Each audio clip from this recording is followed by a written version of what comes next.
Prends garde, riche homme, on ne défie pas deux fois Urgan, l'homme goujon. C'est cela, file, file, file ta laine. Hey, salut mes Tutsika, j'espère que vous allez bien. Alors aujourd'hui, le sujet de la vidéo, c'est bien simple, c'est la suite de celui de la semaine dernière, c'est-à-dire le savoir-vivre. Ça fait pas une semaine, ça fait plus d'un mois, tocard. Ok, générique.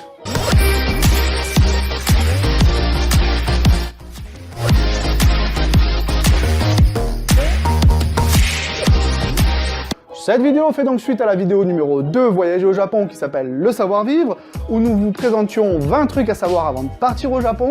Nous n'avons pu en développer que 10 à cause de la durée de la vidéo, et donc maintenant nous allons voir les 10 suivants.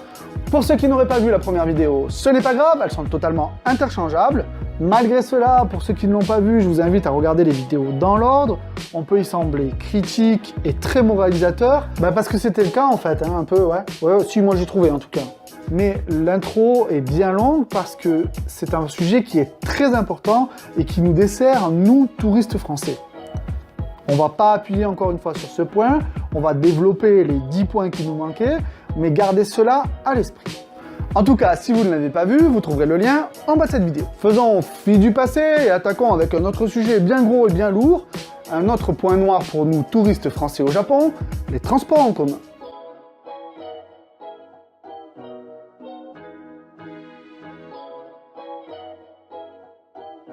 Lorsque vous prendrez le métro, le train ou le bus au Japon, vous remarquerez quelque chose que l'on ne voit pas beaucoup ici, surtout si c'est le week-end et de nuit. Et oui, les transports en commun sont des lieux calmes et paisibles où l'on ne discute qu'à voix basse. Au Japon, la notion de vie privée est bien particulière, mais on en reparlera dans une autre vidéo. Ah bon, ok, d'accord, alors donc tu vas teaser dans chacune de tes vidéos, quoi. Bref, cela peut nous sembler évident, mais on trouve cette règle dans n'importe quel guide de voyage au Japon en français, ne pas parler trop fort dans les transports. Parler à voix basse pour ne pas attirer l'attention ou pour ne pas déranger les personnes qui vivent et travaillent ici, quand on est en vacances, peut sembler une règle de vie commune de bar. Mais qui a déjà pris le métro le soir en week-end en France, sait de quoi on est capable lorsqu'on est entre nous. Quoi de plus normal lorsqu'on est en vacances à l'autre bout du monde, de vouloir sortir et profiter et de faire la fête, surtout les week-ends. Ben ouais, on est aussi là pour faire la fête. Seulement vous n'êtes pas japonais et très visible. Dans le meilleur des cas, vous vous attirez des regards désapprobateurs, et dans le pire, surtout si vous prenez le dernier métro, vous risquez de tomber sur des gens légèrement emprunts à la bagarre. Je sais, c'est pas facile aussi pour nous. Mais ouais, on est au Japon quoi, à l'autre bout du monde. Wouhou! Sans parler d'être forcément des saints, il faut penser que pour les Japonais, ici c'est chez eux et non pas l'autre bout du monde, et que demain ils travaillent, ou alors ils y vont. Donc soyez cool, réfrénez-vous dans le métro ou dans les lieux publics. Croyez-moi, il y aura beaucoup d'autres occasions ou de lieux d'avoir des discussions enflammées au Japon. Toujours dans le métro, et comme chez nous, il existe des places à caractère prioritaire. Si vous êtes debout et qu'il n'y a personne, vous pouvez totalement vous y asseoir. Mais à partir du moment où quelqu'un à caractère prioritaire rentre dans le métro, vous devez lui céder votre place. Je sais, normalement en France c'est pareil, sauf qu'ici, j'en vois beaucoup qui le font ici. Alors là-bas, c'est un peu comme si vous preniez une place handicapée avec votre voiture alors que vous êtes valide. Mais enfin, qui fait ça ? Encore une fois, on ne verra qu'un étranger, de surcroît un Français, qui ne laisse pas sa place à un Japonais prioritaire. De plus, elles sont bien définies et bien référencées, même si vous ne parlez pas la langue, alors pas d'excuses. Encore dans le métro, faites l'effort de suivre le sens de circulation. Je sais, les Japonais sont organisés. Au Japon, dans les grandes villes en tout cas, tout est référencé sur les murs. Et sur le sol, sur les murs, en l'air, sur des panneaux. Les mecs, ils insistent quand même, vous ne pouvez pas vous tromper. Faites donc l'effort lorsque vous prenez les escalators de marcher là où les gens marchent et de rester sur place là où les gens restent sur place. Presque à chaque escalator, il y a écrit un peu partout « Tenez votre gauche » ou « Tenez votre droite ». En règle générale, dans les escalators de la région du Kanto, on marche côté droit et on reste debout côté gauche. En revanche, dans la région du Kansai, c'est l'inverse.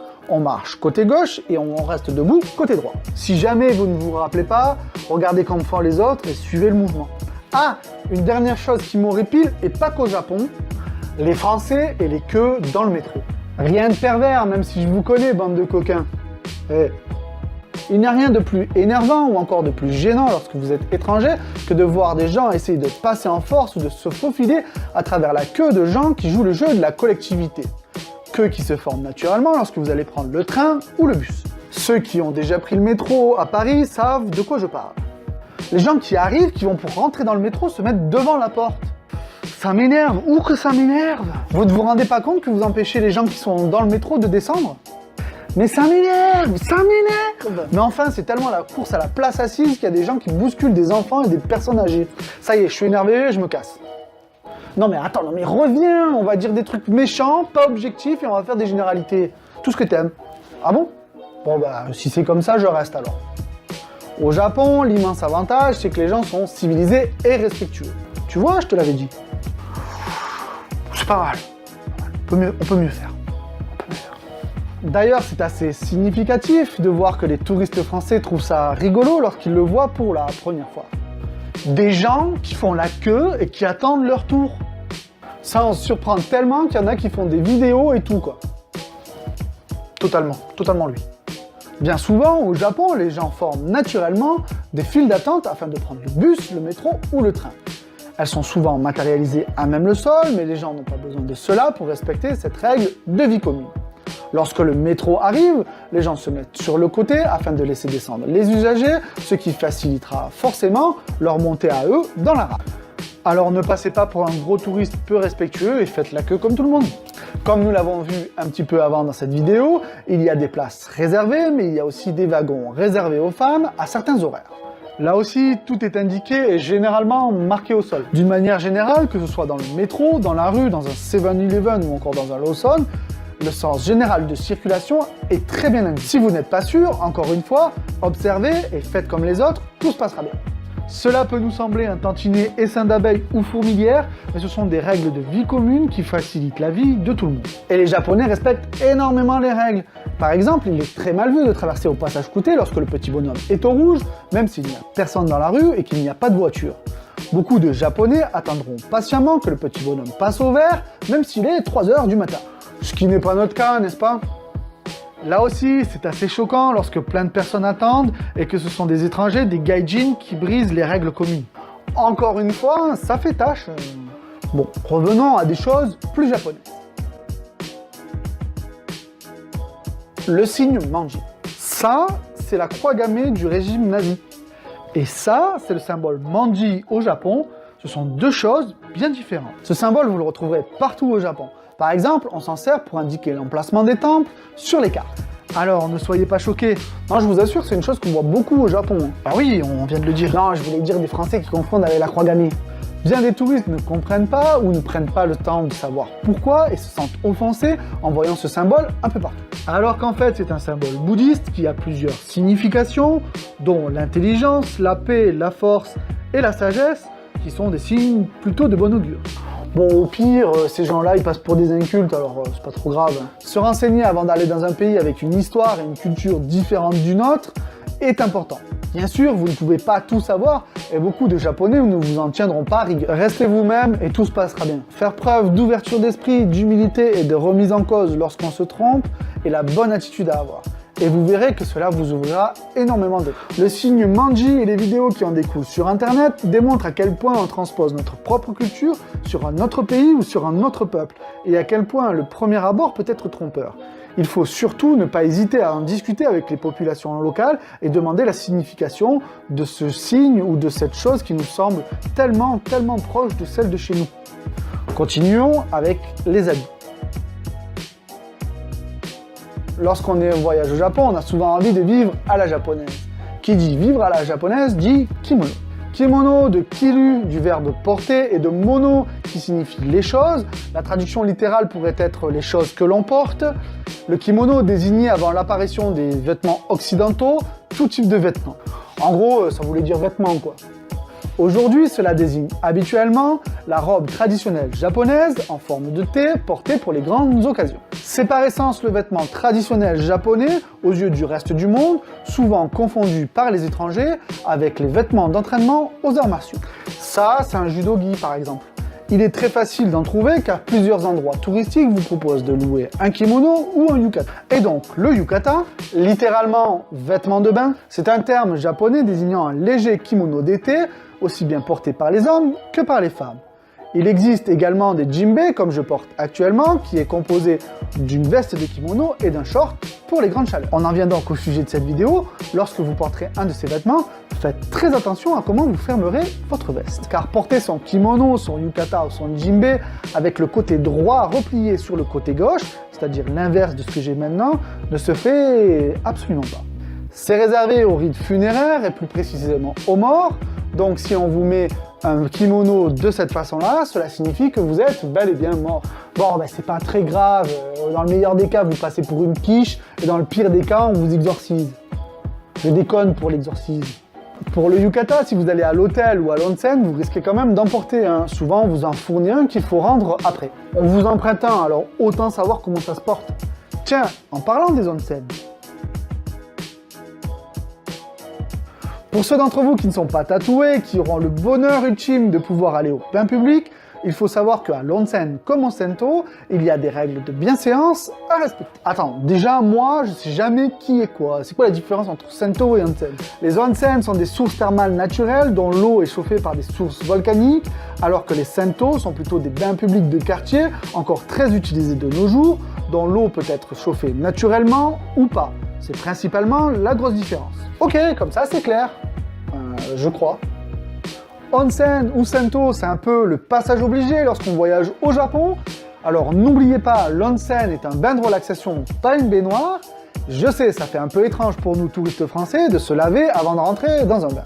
Mais c'est logique et hygiénique, car la condition pour qu'on utilise tous la même eau, c'est d'être propre. Vous verrez, il y a toujours de petits robinets avec des petits tabourets, ainsi que du shampoing ou du savon prêt à l'emploi.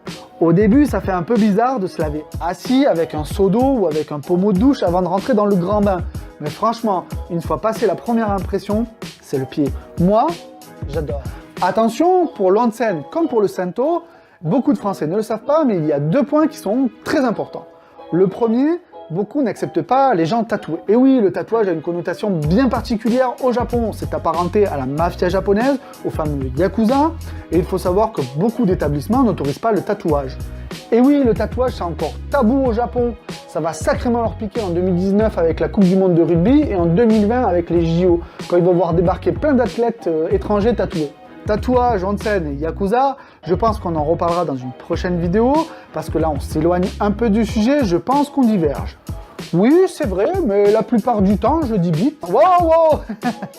Si vous avez un petit tatouage et que vous pouvez le cacher avec une compresse ou alors avec un pansement, cela ne posera pas de problème. Mais si, comme beaucoup de mes connaissances, n'est-ce pas, frère, vous avez une manchette ou un très gros tatouage, cela peut être très embêtant. Et même les très gros onsen habitués aux occidentaux, comme le fameux Oedo Onsen Monogatari, situé à Odaiba, à Tokyo, les refusent. Et le deuxième point, le onsen, c'est tout nu. Wouh, à poil! Donc, si vous êtes pudique, pas la peine de rouspéter ou de venir en maillot, vous serez quand même refusé. Certaines personnes vont vous dire, tu n'as qu'à forcer le passage ou insister, ils se laisseront faire. Moi, je l'ai fait, pas de problème, une fois à l'intérieur, ils ne nous ont plus embêtés.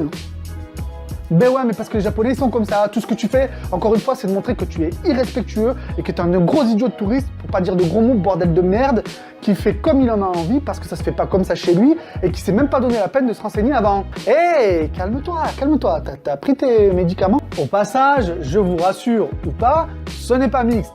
Il existe des sento ou des onsen qui sont mixtes, où on peut venir en maillot et qui acceptent les gens tatoués, mais ils sont extrêmement rares. Pour cela, il faut bien se renseigner avant de partir. Mais on rentrera plus dans les détails dans une prochaine vidéo, c'est promis. Bon, on a vu ensemble les grandes bases dans la vidéo numéro 1 et dans celle-ci. Maintenant, on va attaquer les petites choses.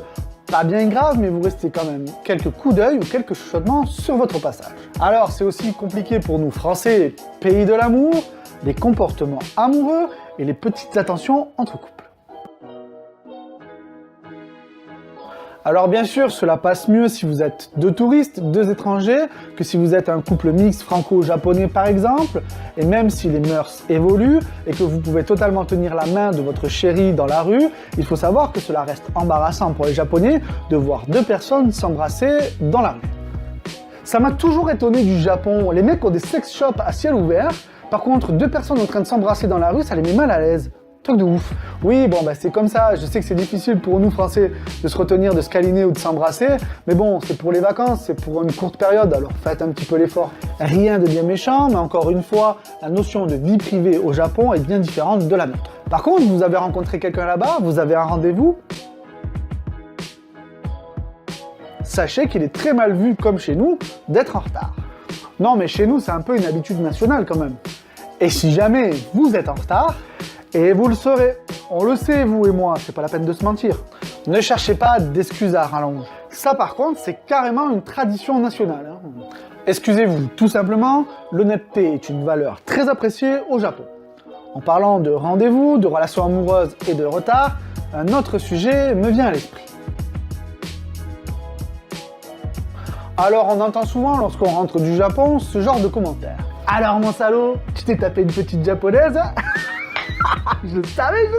C'est insultant pour les japonaises que l'on relègue au rang de simples trophées ou d'objets qui ne seraient là que pour assouvir vos envies et qui en plus ne seraient pas capables de résister à n'importe quel étranger sans distinction. Un autre aspect dérangeant, comme on l'a vu dans la vidéo numéro 1, les Japonais ont tendance à ne pas dire un nom catégorique, ce qui pose le problème du consentement. Déjà qu'ici, il y a certains mecs qui comprennent pas quand tu leur dis non, alors pour des Japonais, faire comprendre à des relous qu'ils ou elles ne sont pas intéressés, c'est quasiment mission impossible. Donc ça, c'est un peu la légende urbaine. Bon, ok, c'est vrai que les Occidentaux sont quand même bien vus par les Japonais. Et peut-être même plus particulièrement les Français, dû au mélange de notre réputation sulfureuse et de notre passé plein de foufou et de bonnes manières. Je rappelle quand même qu'aux yeux de beaucoup de Japonais, le Français est blond aux yeux bleus et s'habille comme Lady Oscar. Et même si vous trouvez un ou une japonaise qui accepte de passer un bon moment avec vous au Love Hotel, tant mieux pour vous, mais est-ce que vraiment vous y êtes allé pour ça? Franchement, se taper 12 heures d'avion pour aller passer un bon moment dans un Love Hotel, ça fait tellement pauvre mec qui est obligé d'aller à l'autre bout du monde. Alors qu'il y a des Love Hotels à Paris, à Châtelet par exemple. Mais admettons, non, ce qui est le plus énervant, encore une fois, c'est parce qu'il y a de plus en plus de Français qui vont là-bas en pensant que c'est facile et qui se comportent comme des gros bofs, quoi. Faisant au passage une mauvaise réputation des Français, merci à ces gens-là. Bref, on s'éloigne du sujet, on rafraîchit certaines parties et on remonte de quelques centimètres. En parlant de réputation, comme vous avez pu le voir dans cette vidéo ou dans la vidéo numéro 1, il est très important de faire attention car beaucoup de choses que font des touristes français au Japon sont énervantes et nous desservent. Pensez que parce que vous êtes dans un pays étranger et que vous ne parlez pas la langue, l'inverse c'est vrai est une très mauvaise idée. Certains de nos compatriotes, lorsqu'ils sont au Japon, pensent que parce qu'ils parlent la langue de Molière, ils ne seront pas compris. Ouais, je t'ai vu, spéciale dédicace à ces 4 Français croisés dans un onsen, donc à poil, et à qui j'ai dit bonjour en japonais par réflexe, et qui n'avaient pas croisé de Français depuis longtemps. Pensant certainement que j'étais anglais ou allemand, ils se sont mis ouvertement à parler de choses très intimes devant moi, pensant que je ne les comprendrais pas, et au moment de partir, lorsque je leur ai dit au revoir et passez une bonne journée, leur regard à la fois effrayé et incrédule était un pur régal. Ne vous inquiétez pas les gars, ce sera notre petit secret. Pour en revenir aux conversations en français ou en anglais lorsque vous êtes au Japon et surtout dans les grandes villes, faites comme si vous étiez en France et que tout le monde vous comprenait. Cela évitera les moments gênants parce que non seulement tous les étrangers au Japon ne sont pas forcément d'une autre nationalité que la vôtre, et ensuite parce qu'il y a des Japonais qui parlent et qui comprennent le français. Et même si ce n'était pas le cas, il y a des mots qui sont compréhensibles même si l'on ne parle pas français. Et il y a même des mots que l'on utilise en France mais qui sont japonais. Comme kimono, ninja, samouraï, geisha pour les plus répandus. Surtout si vous faites des blagues plus ou moins subtiles, les gens ne sont pas idiots. N'est-ce pas? Là, certains mots sont compréhensibles même en ne parlant pas la langue.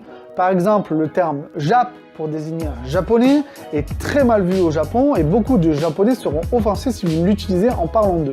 Donc soyez respectueux. Autre chose gênante et qui démontre un certain chauvinisme, voire une petitesse d'ouverture sur le monde de la part de certains de nos compatriotes, ce sont les touristes qui utilisent des phrases du genre oui, mais aussi tout est écrit en japonais, parfois en anglais, c'est touristique, il pourrait faire un effort quand même. C'est nous qui venons visiter le Japon, il est donc tout à fait normal que ce soit écrit en japonais. Ce n'est pas aux Japonais de faire un effort d'écrire ou de parler le français ou même en anglais. Alors je suis un petit peu d'accord, les sites touristiques doivent s'adapter à leur clientèle, mais franchement, à part certains petits bleds ou certaines petites rues perdues, il y a quand même beaucoup de choses qui sont traduites en anglais. Donc, ayez au minimum quelques notions de base en anglais, cela pourra vous être très utile. Sinon, lorsque tout est en japonais, allez-y franchement, ça vous fera des super souvenirs. De toute manière, on se sort toujours avec un bon fou rire lorsqu'on s'essaye au langage avec les mains. Tiens, en parlant du langage avec les mains, parlons de la gestuelle. Alors, il y a quelques gestes à ne pas faire qui n'ont pas la même connotation qu'en France. Oh oui, allez, un que j'aime bien. Montrer son petit doigt pour dire mec. Au Japon, ça peut vouloir dire pénis, coquine sexuelle, Bref, ça dépend du contexte, mais ça a toujours un rapport avec le sexe. Pour exemple, un jour je discutais avec une nutritionniste japonaise et pendant le repas, je lui dis qu'elle ne devait pas avoir trop de boulot parce que toutes les japonaises étaient très maigres. À ce moment-là, elle est devenue toute rouge et la conversation, il y a eu un blanc avant que je ne réalise mon erreur. J'avoue, t'en as pas mené large. Ce qui explique la réaction de mon interlocutrice lorsque j'ai fait ce geste et qui a dû penser sur le moment que je disais que toutes les japonaises étaient des coquines. Bon, je vous rassure, elle ne l'a pas mal pris en voyant mon embarras et une fois que je lui ai expliqué ce que cela signifiait pour moi. Un autre geste moins utilisé, faire OK avec les doigts. Même si je vois pas trop dans quel contexte ça peut être gênant. Un autre geste au Japon que j'adore, c'est ça. Alors, ça ne signifie pas la même chose qu'en France. Nope. Non, non, non. Non. Non, non, non, non, non, non. Ça signifie que vous ou votre interlocuteur, vous êtes fort. J'étais sur les bords du métro avec un ami à moi et au moment où deux métros se croisent, on voit le chauffeur du métro qui sort et qui fait ça à l'autre. Alors je dis putain, la vache, ils sont tendus les chauffeurs de métro ici. Et mon ami japonais, Léo, que je salue, m'explique en fait ce que voulait vraiment dire ce geste. Voilà, c'est une petite anecdote, ça m'a toujours fait marrer. C'était assez marrant, je vous l'avoue, j'ai même eu envie de prendre des photos. D'ailleurs, à ce propos, au Japon, dans beaucoup d'endroits, dans les musées, dans les temples, dans beaucoup de lieux touristiques, il est interdit de filmer ou de prendre des photos. Lorsque vous voyez un panneau d'interdiction affiché devant vous, et croyez-moi, il n'y a pas de doute à avoir, ils sont très explicites. Ou lorsqu'un employé vous indique qu'il est interdit de prendre des photos en faisant ce geste ou ce geste, dame, dame, dame, dame, dame. Cela signifie que les photos sont interdites. Ne prenez pas de photos si c'est interdit. Je sais, cela se fait normalement aussi ici en France, mais on est d'accord que peu de personnes s'y contraignent. Malheureusement, faites-vous à l'idée, enregistrez le lieu dans votre tête, profitez de l'instant présent et surtout rangez votre appareil afin de montrer aux gens que vous respectez ce lieu et les gens qui y travaillent. Je sais, c'est rageant, on a tous envie de ramener un souvenir, une photo pour montrer à nos proches qui sont pas venus avec nous, mais s'il vous plaît, respectez le choix des Japonais. D'ailleurs, ne prenez pas de photos de Japonais en pointant l'appareil directement sur eux, sans leur avoir demandé au préalable. Ou en cachette parce que vous trouvez qu'ils ont un look marrant ou hors norme, ou parce que vous n'avez encore jamais vu ça ailleurs. Pour commencer, ils aiment pas ça, et c'est irrespectueux. Mais c'est aussi laisser passer l'occasion de faire une super rencontre, car ils seront bien souvent heureux de prendre une photo avec vous, et pourquoi pas de discuter un minimum après. Voilà, cette vidéo est maintenant terminée, il y a encore plein de choses à savoir, et on a fait qu'effleurer le sommet de l'iceberg. Désolé si on a été un peu relou ou casse-pied avec cette vidéo, et c'est en aucun cas à en prendre comme une critique moralisatrice, mais plutôt pour améliorer les choses. Encore une fois, je sais que beaucoup de Français ne sont pas comme ça et que beaucoup de ces gestes sont le résultat de maladresses faits sans l'intention de blesser. Mais la réalité, c'est que nous Français sommes en train de perdre notre capital sympathie auprès des Japonais, pas parce que les Français d'aujourd'hui sont plus cons que ceux d'avant, mais tout simplement parce qu'il est beaucoup plus facile, moins cher et plus répandu d'aller au Japon qu'il y a 10 ou 20 ans. Encore une fois, je sais très bien que si vous regardez cette vidéo, c'est pas parce que mon visage est sublime, mais bien parce que vous voulez bien faire avant de partir au Japon. Donc vous êtes des gens bien et de bons touristes parce que vous vous renseignez un minimum avant de partir. N'hésitez pas à laisser en bas de cette vidéo, dans les commentaires, tout ce que j'ai pu oublier au sujet du savoir-vivre au Japon. N'hésitez pas non plus à partager avec nous vos propres anecdotes sur le sujet ou à nous poser toutes les questions que vous souhaitez, on essaiera d'y répondre. Si cette vidéo vous a plu, n'hésitez pas à partager, liker ou à vous abonner à la chaîne. Ça fait toujours plaisir. En attendant, je vous souhaite une bonne soirée, une bonne journée, peu importe ce que vous faites. Kiss kiss, trop de love, je vous aime, restez comme vous êtes super. Et comme me dit quelqu'un que j'aime. Alors si je peux me permettre de te donner un conseil, c'est oublie que t'as aucune chance, vas-y fonce. On sait jamais, sur un malentendu ça peut marcher.